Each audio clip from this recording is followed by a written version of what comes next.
gitu.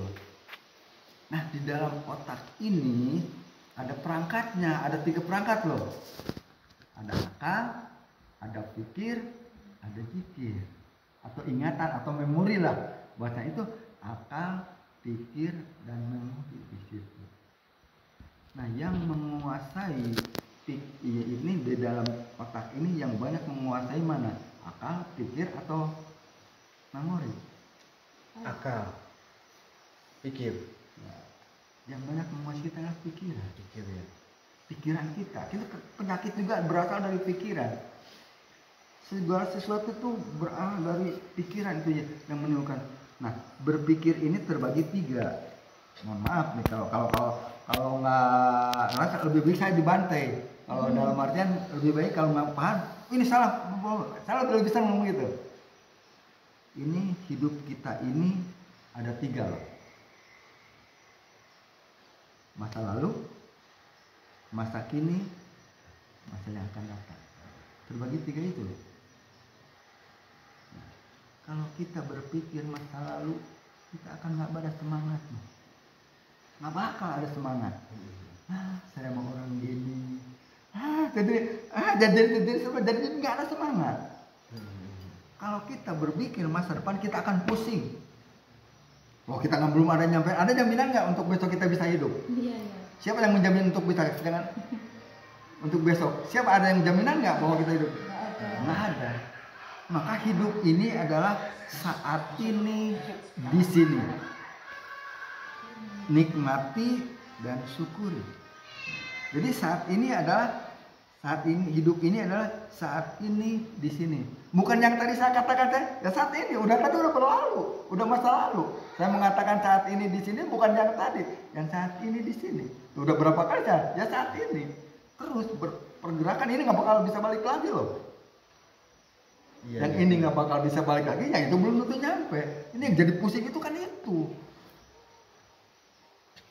Yang jadi pusing itu kita memikirkan ke sini. Memikirkan hal yang belum terjadi. Belum terjadi.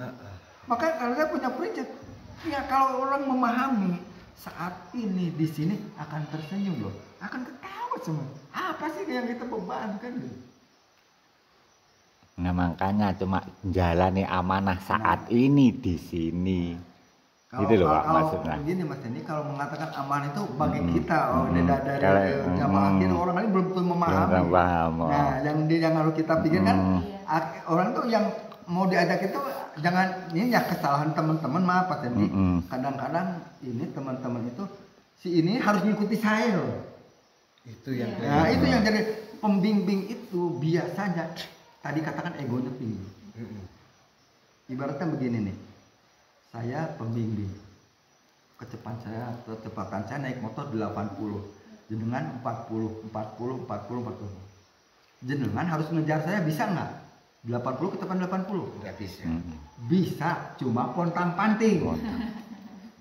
Nah, si pembimbing itu harusnya turun ke 40. Ikuti ada 45, 50. Jadi aku mestinya tadi kan nurunkan frekuensi saya. Ya itu makanya, belum nyampe situ gitu. Kita nggak bakal apa-apa. Ya itu. Walaupun itu pengalamannya tinggi Pak, tapi kan kesadarannya belum sampai situ. Gitu loh Pak. Kita terobos langsung. Saya terobos. Jadi kita nggak bakal tujuan kita kan untuk. Maksudnya biar kita tanya kan dia tanya aku jawab kan tadi. Tadi saya mau pakai ayat tadi sebetulnya udah ada ayatnya yang itu kan betul apa yang dikatakan ini kan betul ada ayatnya kan. Cuma ini tadi saya memilih dia belum waktunya saya bicara gitu belum waktunya saya bicara itu kalau pakai ayat itu akan damai. Ini nih loh. Misalnya saya ini sampaikan ayat. Yang dimaksud saya 80 situ 40 hasilnya Pak tadi. Nah, itu makanya jenengannya kesadarannya belum sampai situ dia. Maksud saya itu kan gini, ini tadi kan pas ketemu sama lebih baik daripada gitu kan lebih baik kalau kita itu lebih sadar sama Allah kita lebih baik kan diam. Iya itu karena kan tamu kita di sini makanya di sini adab juga untuk menyampaikan sesuatu itu harus tahu dulu ini kondisi ini di mana nih. Jadi seorang pemimpin harus memahami si audien ini di mana sebatas pemahamannya. Nah, di sini lah sampai mana saya tadi? di dalam otak ini ada yang namanya akal, pikir dan gitu. Nah, ini pikiran ini yang hampir menurut pengetahuan itu 88% itu menggunakan pikiran alam bawah sadar. Adalah alam bawah sadar yang diperlukan hampir 88%. Yang 12%-nya sadar gitu. Nah, ini kita angkat yang 88 ini dibalik. Bagaimana yang 82 jadi sadar, bekerja, yang 12 jadi bekerja itu. Yang bekerja alam bawah sadar. Yang bekerja alam bawah sadar loh. Dia kan melamun jangan kan kita lagi sholat juga. Jadi alam bawah sadar yang mainnya. Yang dimanfaatkan itu. Nah, di situ. Nah, disinilah kita harus apa yang namanya legowo. Tapi insya Allah beliaunya nanti ketika sudah dengan sentil ya, ini mungkin kan badai ke Bogor terus kajiannya insya Allah sudah seperti panjenengan tadi beliaunya nanti tahu. Makanya harus pelan-pelan. Nah, di sini akal. Makanya di dalam hadis mengatakan al insanu hayatun natik. Manusia itu adalah hewan yang berakal. Yang membedakan manusia dengan hewan adalah akalnya. Nah, basic. Itu kan yang membedakan manusia. Ketika manusia dalam pikirannya timbul keinginan untuk bukan keinginan untuk menyalurkan libido apa namanya lah, seks seksual seperti itu kan. Ya. Itu kan naluri loh dari sononya. Ya. Itu Allah anugerahkan ketika manusia ada naluri untuk berhubungan lempar ke akal. Saya menurut syariat bahwa untuk melakukan hubungan harus melalui pernikahan. Ya. Itu kan akal bekerja. Itu kan akal gak bekerja. Bagaimana ya supaya pernikahan akhirnya dia berusaha untuk menghubungkan badan. Nah, ketika disitulah akal yang bekerja untuk. Nah, hewan nggak dipakai itu. Ketika rasa ingin itu dia hantam siapa saja. Bisa saja adiknya, bisa saja ibunya, bisa saja saudaranya di tempat umum. Karena yang bukan akal tapi insting, naluri. Tapi kata Allah ketika tidak menggunakan itu kalan ambil adol, lebih rendah kata Allah daripada binatang.